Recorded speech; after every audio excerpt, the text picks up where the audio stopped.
កិច្ចវេតេជទានព្រមទាំងបច្ច័យទាំងឡាយ4ប្រគេនដល់ព្រះគុសលនៅលោកណាបាទក៏សូមទាំងនមោទាំងអស់គ្នាបាទនមោតស្សៈភគវតាអរហតោសម្មាសម្ពុទ្ធាសៈនមោតស្សៈភគវតាសម្មាសម្ពុទ្ធាសៈនមោតស្សៈភគវតាអរហតោសម្មាសម្ពុទ្ធាសង្ឃោវិសុទ្ធោវរតេកេណៃយោសន្តត្រីយោតាពមលាបហៃណោកុណៃហេណេកេហិសមាតិបាតោអង្គបណ្ណាមាមិសង្ឃាំងបាទក៏សូមមានប្រសាសន៍តាតាមខ្ញុំនៅលោកណាបាទឧកាសៈមគ្គយ៉ាងភន្តេអ៊ីមានិខាតន័យយៈពុជន័យយតិនិសច្ចិត្វាសង្ឃៈតេមេសាធុភន្តេ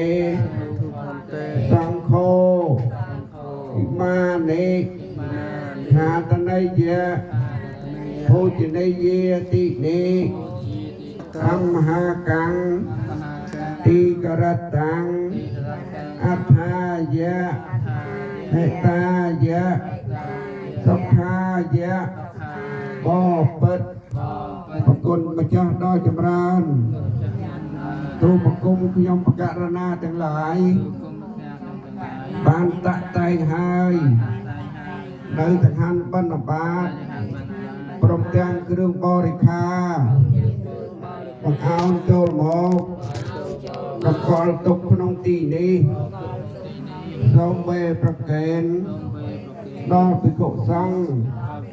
បពិតប្រសងដ៏ចម្រើនសូមមេត្តាអនុគ្រោះទទួលយកនៅវត្ថុទាំងឡាយនេះដើម្បីសេចក្តីចម្រើនដើម្បីជាប្រយោជន៍ដើម្បីសេចក្តីសុខ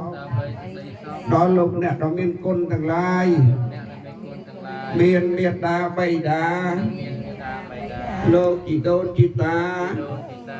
ព្រមទាំងម៉ាកុងនិងញាតិកាទាំងឡាយនៅក្នុងសង្សារវដ្តទាំងអស់ដល់ខ្ញុំបករណាទាំងអស់គ្នាផងអង្ការជាងវែងទៅអងបាទសូមគោរពអញ្ជើញ